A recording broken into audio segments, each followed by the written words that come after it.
Brad Evans joins us from Bath in the United Kingdom. He's a political philosopher, a critical theorist, a writer whose work focuses on violence. Brad, thank you so much for your time. What do you see as the biggest threat to humanity? Humans themselves or something else? Oh, that's such a profound question. I think there's an issue obviously with the clock, and we have this kind of focus, and the clip you just showed obviously is quite terrifying when we think about the prospect of nuclear annihilation.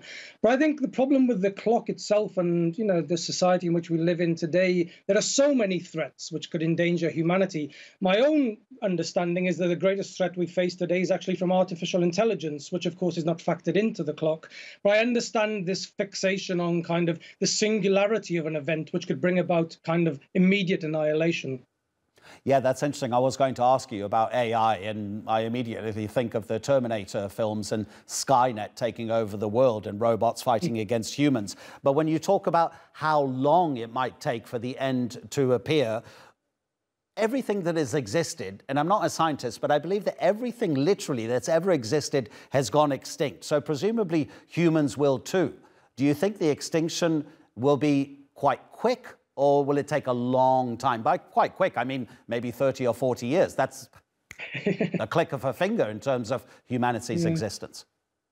Well, we would hope so, right? I'd like not to be so pessimistic, but obviously there is that kind of theorization of history. Now, what I find interesting about, for instance, the Doomsday Clock is this was put into action by people who worked for the Manhattan Project, who created the very technologies who could bring about our own annihilation. You kind of talked about the Terminator, and it seems like we have this strange capacity as a species to always almost imagine our own extinction, imagine our own annihilation.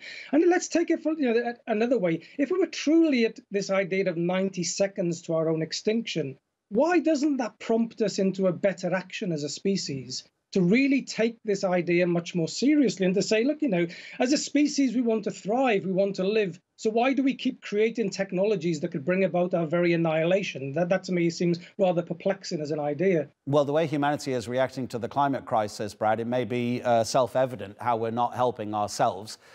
Just to tap into your expertise in terms of philosophy, is there any point in preparing ourselves for the end of the world? Will it make it any easier, or is it better to ignore it?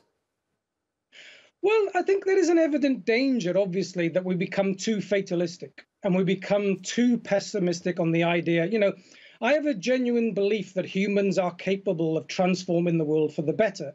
And I think we do need to find, not reasons just to believe in the future, but the reasons to believe in this world. And I think, human existence is such a precious thing. Now, you talk about the climate change. One of the things which the climate has done, which is very different from nuclear annihilation, is have us focus on the idea that sometimes catastrophe is a much slower process, and how we can get a better grasp on the things that are threatening us through a much slower framework. I talked about AI. This is another slowly creeping crisis, which we need to take seriously. It's not that we can't act against these things. Now, if we're saying, of course, that the end of the world is nigh, then, what does that mean for us as a species? Well, first of all, I think we need to really find reasons, as I say, to believe in one another. Then maybe we can find a better political ideal moving forward.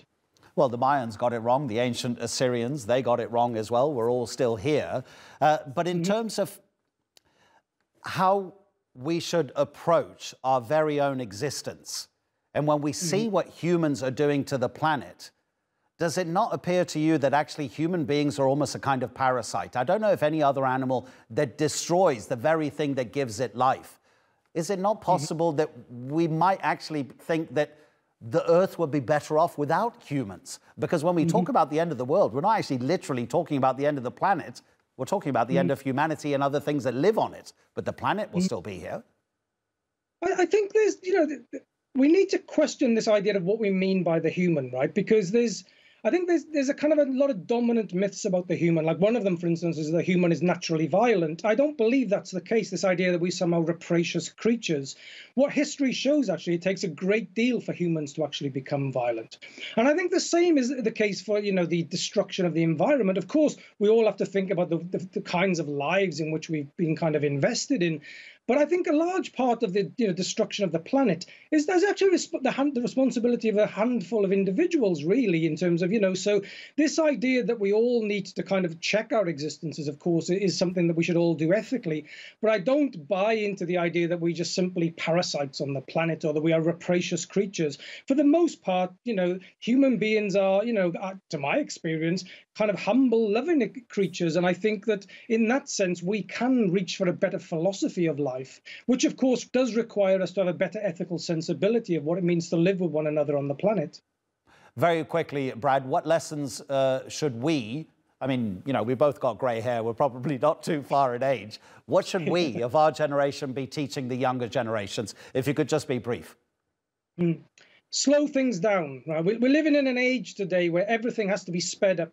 Instantaneous communication, instantaneous responses to government, instantaneous ideas about who we are as people. We're not going to resolve the world's problems imminently, and sometimes the immediate responses get us into bigger problems. Let's learn to slow things down, take our time over things, and respect one another's differences. And enjoy ourselves while we're here. Brad, Absolutely. Thank you so much. So fascinating. Really, really lovely to talk to you. Thank you so much, Brad Evans. It's been a pleasure. Thank you.